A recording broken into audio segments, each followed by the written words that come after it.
Hi everybody, I'm Dr. Qazi. I'm a skin restoration specialist in Newport Beach, California.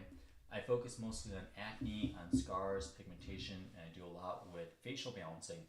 I'm going to walk you through subcision. It's a topic that I get a lot of questions about, I do a lot with, and so I'll wait for a few more people to come on and really walk you through what I'm showcasing over here.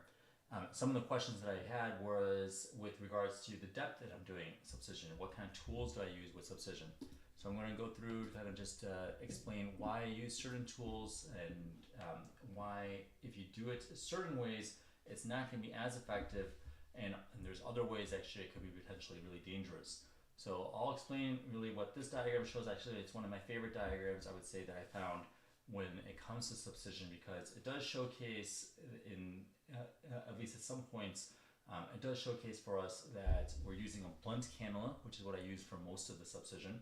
And you can see really we're breaking up these tethered bonds. The question though is, where should we be, what depth, what layer should we be doing this in? The way it makes it seem right now, it looks as if the skin is really large, it looks like there's a lot of thickness to the skin, but we're talking about sometimes of little microns, like paper thin. Sometimes for some patients, the layers are incredibly thin, especially as you get older. So there's a lot that's involved with it. Actually, I don't know if you guys necessarily heard me properly. So I'll kind of walk you through over here and go through all the different parts of subcision. So we'll walk through and see how we could actually maximize patients and their results, make sure that we can stimulate collagen when we do subcision, and make sure that it's really safe for patients. So in this case, really what you're looking at is with a blunt cannula. And I'm going to do something where I'll show a bit of the layers that we work with. Let me see if I can find this diagram here. Let's see here if I could get this. I think this is it here. Let's see. So if we're looking at over here, you can see what we have for subcision. We can see that you have multiple different layers. You have within this skin, you have the stratum corneum, you have the epidermis, you have the papillary dermis and the reticular dermis, and then you have this fatty layer right there. So you'll see a lot of people that will argue that what you have to do is you have to do subcision in this hypodermis area. That's really close to the fatty layer. And what ends up happening sometimes is that when they go right into that fatty layer though, they could shift fat. And sometimes you can see it's really, really easy now just to go right down to the muscle. And where it's going closer to the muscle, that's where you could get more nerves that could actually potentially get damaged as well. So there's a component here for sure where we have to really make sure at every single moment when we're doing subcision, really got to make sure that we're in the right depth at the right layer at all times. And so if this particular diagram I think is pretty helpful for that, because it showcases for you just areas that we need to be really careful of and mindful of as we're working on this. But a lot of it actually is with feel. As we're doing this, we want to make sure that we're pretty comfortable and familiar with the different layers of skin with healthy tissue compared to scar tissue. And that's why subcision is not something that should be taken lightly. It's not something that a lot of people should be doing even. And it's not something that I think that, even people who say they do a lot of it really do properly or appropriately. Because I see sometimes that they're going to go really, really deep and really aggressive when they go that deep. And now they're really potentially shifting some of that fat, and they could potentially be affecting certain ligaments as well. And then you could cause, there's certain complications like sagging that we could see. And I see patients that have done it elsewhere, and they do end up getting some sagging sometimes. And, it's something that as I think more word got out, we did some videos about it, talking about the possibility of it. And people are aware of the possibility that you could get sagging with it. So it's something I'm particularly aware of. That's why I try to really do it really effectively that single time and make sure that we really don't have to do it over and over and over again with an aggressive procedure that could cause more serious complications like that. So, that's kind of hopefully some explanation for it. And you can notice right here, what it's showcasing is this blunt cannula. And that's what I use for most of the subcision. But sometimes there's areas where it's really stuck. It's not going to be able to break up with that blunt cannula. And now you have a couple options. You could use certain sharp tools. We could use something like the Taylor Liberator. If we need to really break up those fibrous bonds, that's really, really effective, actually breaking it up. And it's nice because it doesn't actually have something that, you see how there's like a little hole inside this particular cannula they're showing? The Taylor Liberator doesn't have that, so it's not picking up little bits of like fat, for example, things like that in a hole. So that's nice, especially if you're using a blend, if you're using a sharp tool. Blend cannulas have, they have their place though. What I'm doing with that mostly is just to kind of feel the skin, feel where the areas where there's tension, and really test certain areas to make sure that we could do it safely. But if we need to, there's certain tools like the Taylor Liberator. There's another tool. It's called basically it's a fork. It looks like it's a fork. Tulip is one company that makes it, and that one is more for potentially like fat grafting, and it's okay for some scars, like some localized spots. But there's more risk involved with that for sure. You really can easily cause more complications. There's more risk for shifting the fat. And so a Taylor Liberator I would find is a lot safer than something like that. But I usually actually, if I am stuck a bit, I usually prefer to use something called a Nokor needle. And that's a blade. And with that blade, we could go directly underneath the individual fibrotic band and just go right at that spot and break it up and help see if we could lift that up right there. So that's one way we could do it actually. Do you work with Sculptra at all? Yeah, I did a lot of Sculptra today. I do it for anti-aging purposes. I do it for scars as well. It works really well. It's great for volumization. It's something really I think a lot of people need. If they have scars, they may need a lot of volume, and something like that could help out actually. Francisco Blanco saying, "Hi Doc, from Philippines here. Quick question: does a skin booster cause VA?" Thanks. I'll see you soon. So what Francisco is asking, is it possible to get a vascular occlusion? I believe you're asking for a vascular occlusion with a skin booster. And yes, it is possible. Any filler, any product could potentially cause a vascular occlusion. And one of my patients, actually, I'm working on her scars. She got a vascular occlusion after they did something like skin booster. I believe they did Skin Vive for her.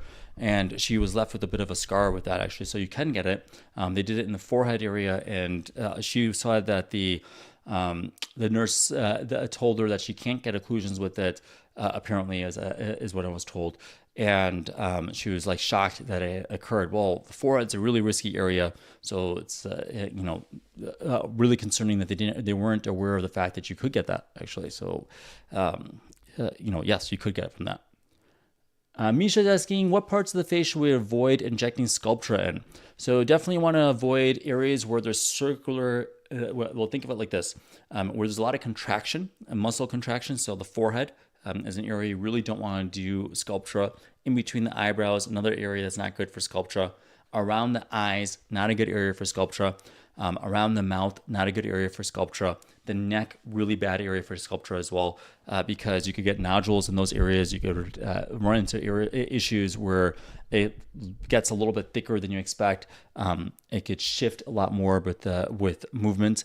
And in all those areas, actually, I've sort of had patients that have had those complications. Shouldn't laugh because it's kind of sad, but it's areas that like sort of shockingly people to this day inject is what I'm kind of laughing about. The fact that like everybody really should know this. When if you're doing Sculptra, it's like kind of mandatory just to know that these are areas that are high risk and you really shouldn't do it. And literally each of those areas, I've had patients that had it in the forehead and in between the brows that ran into problems, in their eyelid area that ran into problems. And these are people that were, that were saying that they do scars a lot, and they're claiming that they're scar experts and things like that, and they're doing Sculptra in areas where they really shouldn't be doing. And I've had actually some patients around the mouth. They had that there. I had some patients that in the neck. They shouldn't have had it done over there. So, I know that sometimes there's like products that could get a bad rep, but it really is about the person injecting a lot of times. There's a lot that's involved when you inject. This is a basic thing though. Don't inject certain areas. Don't put Sculptra, especially with the dilutions that they were using, which was a little bit too thick, and they're doing it in the neck, and it really could have, it caused a lot of nodules and a lot of complications that way. So that's those are the areas I wouldn't do. Thoughts on Phenol peels? I have some significant acne scars. I have a few Phenol peels coming up. I believe one of them today, actually, that I did a consultation on. He's going to let us do social media. So we'll have some social media results coming up soon. So yeah, we do it for certain cases. You know, it really fits 1 through 4. Fits 1 through 3. It's a lot easier to convince me to do it if it's thicker scars. Fits 4, we have to take a look and see, you know, what kind of depth of the scars, how thick the scars are. It's worth it really if there's really a lot of thickness around the edges of the scars. That's where it's really valuable, because it's going to help resurface really, really well. And then on top of it, it stimulates collagen like an amazing way. And it does have a bit of skin tightening, which is useful for some patients, because like one of my patients today, he's only 31, 32 years old, and he was already getting a lot of laxity from his scars. So it was really helpful then to have some tool now in our arsenal that's going to actually help tighten the skin really just by itself. So yes, we could do some tightening with the CO2 laser, but the phenol tightening is excellent. Really, it really is. So that contraction, the tissue contraction, the collagen stimulation was really, really good. But we are going to do a few steps with them though. We're still going to do the subcision portion, which we're showing right now. And then we're also going to end up doing, when we do the phenol peel, we'll wait about 3 months or so, and then we'll do some fat transfer for him as well. So he had a lot of fat loss. And actually, it's interesting because he has a lot more fat loss because he's on GLP-1 agonist. I believe he's on Ozempic, and it's something that I talk a lot about. That these scars, if you look at that fatty layer right there, that yellow portion of this diagram, there is fat underneath scars that needs to really support the scars. And if you lose some fat just with scars by itself, acne destroys some fat sometimes. But also if you lose weight, like something like Ozempic, for example, things like that, now your scars could be more visible now. And it's like, your indentation gets a lot worse. So some people will notice as they got older, their scars got more noticeable. Anna saying, can a small linear scar be gone with ablative erbium YAG laser after it's been subcised Sculptra?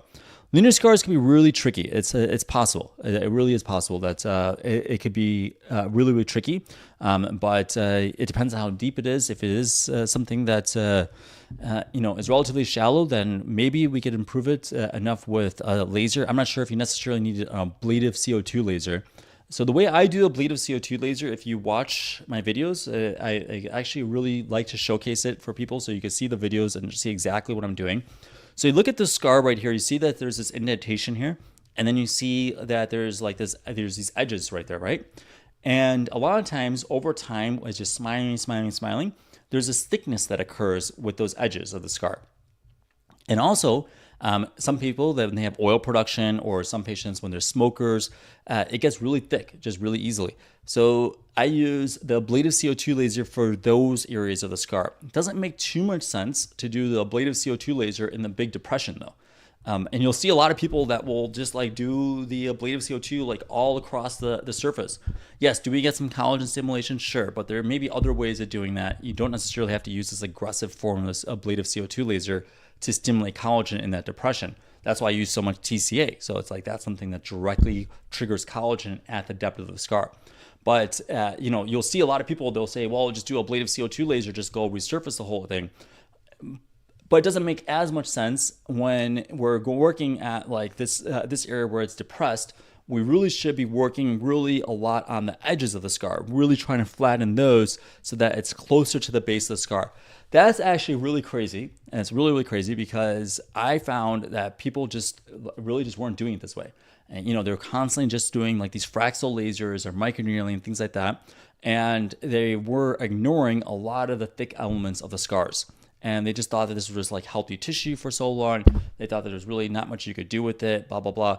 But you could go really precise. It just takes a lot longer than you may expect. Sometimes it takes me like 2.5 hours just tracing some of those scars. This week I had a few, not a few, but I had 2 cases this week of somebody like just tracing the scars for a couple hours. Last week it was like every single day I had someone that I was doing that on. I was literally just tracing the edges of the scar over and over and over again until I get pretty close to the depth of that scar, and it's really, really valuable to do that. So a lot of times you'll see that with these kind of rolling scars, actually, the thick edges of those scars. So that's why ablative CO2 laser, when people say, well, I'm going to just do ablative CO2 laser and I think that's going to solve it. I don't know. I'm not sure. It depends on the depth of the scar. It depends on how they're doing it. And honestly, I see so many of these videos a lot of times in my feed and things like that. I don't see people really doing that. I don't see people just going around the edges. I've been showing it for a long time that I do it that way. And it's just not something that people really do much. I'm not sure. Let's see here. Does losing weight overall even, let's see, I'm missing the point here. Aisha's saying, and losing weight overall even with time will cause them to be more visible. Yeah, I mean, certainly there is an element where if you lose it more rapidly, it's going to be a lot more visible. If you're losing it a little bit slower, there's a chance that maybe not all of your fat in your face does get lost. But, any weight loss, it could potentially make your scars look worse because there was that fatty layer. You can see that fatty layer right there that was supporting scars, and how you lose that. And you get that depression then. So yeah, that's what I would look at there. Let's see here. Can you do subcision on nasolabial folds to get rid of them? Actually, yeah. Well, I don't know about nasolabial folds per se, if it's not really a true scar. Sometimes these lines from wrinkles do form scar tissue though. And sometimes it's due to a scar. Like my patient last week, she had 2 deep scars along the nasolabial fold. We had to go inside there and actually manually break up that scar tissue. And then I end up breaking up some of the nasolabial fold because it was actually scar tissue there as well. It was like stuck. It was really, really tight there due to the scars. So yes, we could do it. Just, it's like not like for everybody. Most people, I would say, do not need something like that. Let's see here. Andrea is saying, I have a lot of ice pick and boxcar scars. Are there ways to remove them? What's the best method? Ice pick scars are really something that you could predictably treat with something like TCA cross or excision. So a lot of times, especially if it's relatively flat around the edges, that's kind of all you need to do. If we're able to, though, with like boxcar scars, if they're like relatively shallow, especially, it's pretty easy then just to sort of cut down the sides of those scars like this right here. Cut down the sides of the scars and then actually get it so that that's the new layer of skin. And that's something you could do. It works out really well for people. How much does this cost? I'm from Germany. Let's see, the cost is on our website. Subcision, it varies. It depends on the size. Most people about $800 to up to $2,000 for subcision with us. What is the success rate for fat transfer? Is there a risk of the fat dying? Good question, Victor. So what is the success rate for fat transfer? So it varies, really. 50% of your fat really does get absorbed by your body over the course of a year. So that's why you sometimes overshoot it a bit. And you may still have to do other forms of volume. So something like Beliful, for example, Sculptra, all may be needed for your volume. And it's tough to really say if it's gonna naturally last for much longer than that. Sometimes people metabolize fat a bit more. There's people that like work out a lot and they're just gonna get really gaunt and really fast, and their just natural fat just burns off really, really quickly. So if you're someone like that, then we may want to support it with Beliful potentially, or Sculptra, or Radius, something else for volume. But otherwise, though, it's a great option for when there's a lot of volume loss. If there's a lot of volume loss, you can kind of just overshoot a bit, knowing that some of that fat's going to get reabsorbed, and that remaining fat is just your own natural fat. As long as you have a normal lifestyle, you're not someone like it's a marathon runner or something like that, then perfect. I don't know if you're a marathon runner. I never run marathons, but like I do notice that a lot of times I do get like kind of gaunt pretty quickly, especially like in my temple area, things like that. So I like having something to support that. Like that's why I like Beliful a lot, because it's just like something that's always there. Even if my weight fluctuates, I have some support there. But there's other people that, they normally just retain their face fat really well. So in that case, yeah, that's awesome. That's just your natural fat that's going to retain there. So it depends. Everybody knows how they lose their weight and like kind of genetically what happens within their own family too. Let's see. Marie said, I had IPL and felt it damaged my healthy baby fat. Would I still be a candidate for lasers? It's a bit of a challenge with IPL because there's not much control a lot of times with the amount of heat and energy that gets spread out. Lasers can be a lot more focused, and especially the way we do it for scars, where really just areas that especially for the cases that I worked on today, I'm working on the thicker parts of the scar a certain way, high heat, high energy for that, and it's a lot lower really for the rest of the face. So, really low likelihood. But IPL actually, a lot of times it's too much heat. I think it's one of the most dangerous. I think it's one of the most risky procedures you could potentially do actually, because so many people do it. Meaning so many people perform the device, and they really shouldn't be. it's like actually could be really risky. A lot of times, like it's like estheticians that are not trained in energy devices, for example, that or someone else, just like a laser tech or something like that. And okay, sure, if you are comfortable, you could do it. You're trained, but sometimes it's people kind of downplay those risks, and they're doing it on patients who are darker skin type with high heat and high energy, and you could run into a lot of problems then. When can I start retinol after TCA? Usually you wait about 72 hours for actives, but talk to your physician though about that. Totally Consumed is saying, should I do Subcision now or after I hit the goal weight? Have lost 35 pounds and another 10 to go.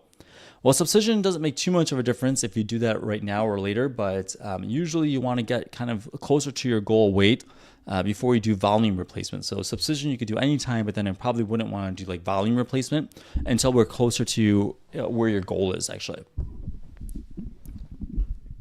Let me catch up a bit here for some of these questions. I like the questions, by the way. I appreciate everybody for asking everything. Let's see here. Where was I at? Let's see here. Roxa says, I'm 18 and have a consultation for Phenol soon. Is it safe for my age? Will it affect skin long term? Good question. Really, can you technically do it in someone your age? Possibly. But I would really question it though. Are your scars really severe and deep enough at the age of 18 to warrant a Phenol peel? And there are risks involved with it. There's no question about it. I'm not so sure. Like if that's something that really needs to be done for somebody your age, it would have to be there was like very, very severe scars. We really had a firm understanding of everything before we did a process like that. I'm somebody, to be honest with you, and it's a bit controversial, but I actually believe that people don't really have the full maturity to make many decisions up until the age of like 21 or 22. For something like Phenol, probably would wait until closer to that age, to be totally frank and honest with you. I think there's enough study, there's enough evidence really out there that really does showcase that it takes a while for brains to develop. And I think everything really should shift to that. I think people should just accept the fact that really this 18 cutoff is really arbitrary. It's not really scientific at all. And it does take a few more years to develop your brain. And maybe the decision you make at 18 isn't the same decision you would make at 21 or 22. So especially for something that's like, potentially high risk, potentially that's going to have it's definitely going to have a lot of downtime, a lot of recovery. Really need to make sure that the person is fully understanding of the consequences of it. And I really do believe, at least based on the current data, current understanding that we have of brain development, that it really is until like you're 21, 22. Women maybe a little bit earlier than that, but men, it's like 21, 22. I mean, I was very, very different at 18, and at 22 I was very, very different. And it's interesting, like there wasn't that much of a gap then 22 onwards, but 18 to 22, I don't know. You guys may tell me differently, but I felt like really different. Like it was just like my mentality was totally different at 18 compared to it was at 21, 22 years old, especially 22. 22 is just really different. And I think now, like we didn't really have it in my time, but now we do have enough data that really does showcase that you do develop a lot more by 21, 22 years old. And let's see, I'm interested in Subcision. How do I schedule? Well, that's why we don't have it on our website that way, but you could just make a consultation with us, and then I'll be happy to take a look to see if you're a candidate for Subcision, and we'll see if that's the best option for you. SL Princess is saying, do you perform Subcision laser for Cesarean scars? That's a really good question, actually. So Cesarean scars a lot of times have a tethered component to it.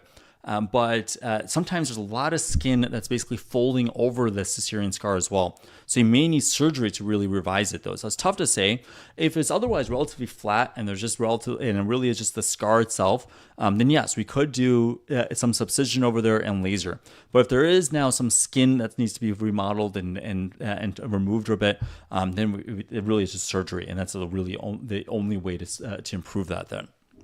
It may not even go away completely that way, but then at least now we can then do more of like the lasers then afterwards. Why do the scars look worse after the scabs fall off after TCA cross? Well, I mean, it's just really red and angry, like really red, angry scars. So those look worse in general. And, that's typically the case. Other things are that a lot of times there's oil production that increases when you do these procedures, and it makes it look a little bit wider from that. But it contracts as you control oil too. So that's what ends up happening. X is saying, I had 80% TCA cross applied to some shallow ice pick scars, but they appear a lot wider and deeper. Yeah, it's unfortunate that they used that amount. I'm not sure how long ago you did it. It's possible it still could contract a bit though. And it's also possible though that it may end up being that you have to do other types of procedures now to fix that. It's tough to say. If it really is truly wider and deeper, then you may have to do certain procedures like now that maybe turn into a boxcar scar. We may have to use a laser, and we may have to do subcision, a few other things. I've had that happen to patients that have done it elsewhere. There's people actually no longer even do it. They used to do so much TCA, and they were applying like 90, 100% on some patients, and they're burning people, that were, Fitzpatrick 4 and above or so. And you can run into a lot of problems that way. So yeah, I think that we'd have to be really careful when we do TCA. We got to make sure it's the right concentration, the right dose at each spot. If you're dark skinned with ice pick scars, what combination of treatments do you think are best? Most likely the best options are going to be TCA cross and probably some excision. Those are probably the best options there. Tranquil, how's it going, Tranquil? Tranquil wants me to talk about exosomes. I get so many questions about exosomes. I really just don't have enough evidence to be able to confidently justify it. And I definitely think that the injectable form of it is questionable and potentially really risky. The FDA has put out a letter saying not to do it. Topical, I'm not sure if it's really going to make too much of a difference. I really don't. I think PRP could help with some of the healing process, but exosomes by itself, hit or miss. It's tough to say really if it's enough of an improvement there. What are my thoughts on, Eric is asking, hi, Dr. Qazi, what are your thoughts on Renuva? So Renuva is something that's an extracellular matrix that could stimulate your own fat cells, and it's really expensive. That's the biggest thing. It's really pricey. And I think that it's, the biggest barrier is the cost. Other issue is that I wonder sometimes, does it always stimulate it in all patients? Considering how expensive it is, that's why I prefer things that are just like I know what's going to happen. It's like predictable, like things like Belethil, Sculptra, Radius, very predictable for me. But Renuva, not so sure. And then I also just as an aside, I just don't know where these guys get their cadavers from and things like that. I don't know. If you look into the company, just take a look and see.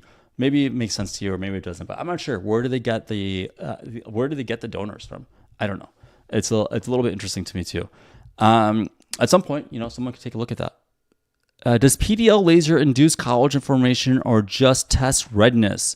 It does both, because as it's reducing some of that redness and the inflammation, there's a lot of effect sometimes with inflammation where there is some oil production that occurs. So you're reducing that inflammation, you could reduce some of that oil production, and then you could get a little bit of collagen stimulation there. So PDL laser, something potentially like V-beam, could still actually stimulate some collagen as well. So that's why people sometimes do use it for scars themselves, because there is that bit of effect there as well. What do I think of Aerolase? Well, it's okay for just, as a jack of all trades type of laser, like a catch-all. It works well. It's a 1064, low pulse, so it's a really low likelihood of causing complications. But whether it's going to really cause enough improvement for patients for even acne, questionable, melasma, questionable, and I certainly wouldn't recommend it for scars. It's going to be pretty mild for scars, so I really wouldn't push it for that purpose. Any chemical peels recommended? It depends. What kind of condition do you have? I mean, if you're talking for scars, then it's like a totally different thing than something potentially like just like pigmentation. Dr. Moldier is saying, do we need to subcise burn scars?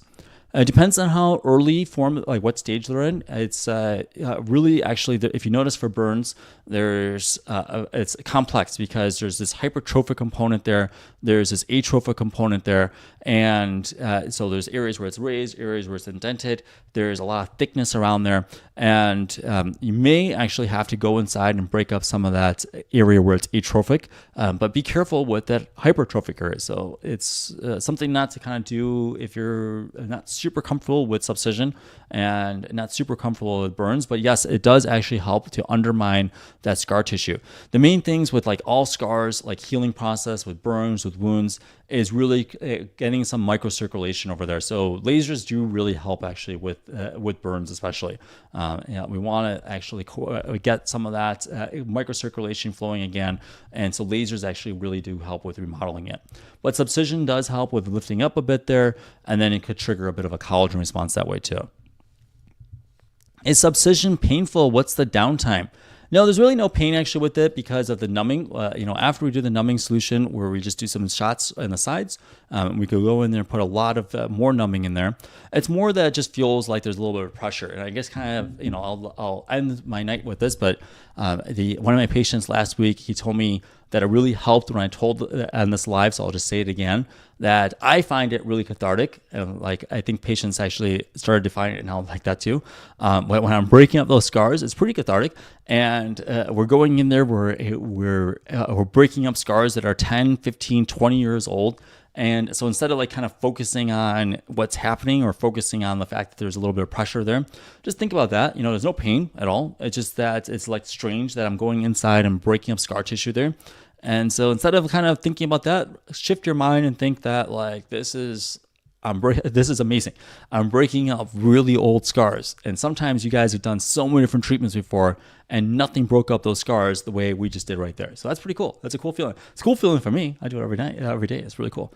I like that. Who could perform this kind of procedure? Honestly, not many people. Really, sorry to say, but really not many people. That's why, like, the truth is that, like, if you look at the videos, just watch people do it and things like that, and you'll see that I really wouldn't trust a lot of people doing this, really. Unfortunately, it's just something that people shouldn't be doing as much as they do. And it's like, I wouldn't. But if you have someone that does a good job with it, if you're comfortable with it, you make sure that they're like, qualified enough to do it. It's a physician. I think even PAs, if they're trained in doing it, they could do it. But like, there's a lot of training that's involved with it. And there's some people that like you train, it's like, you're not so sure if they're going to be able to do it because it's like a lot of it's like your hands, got to see how they are, see how careless they are with things.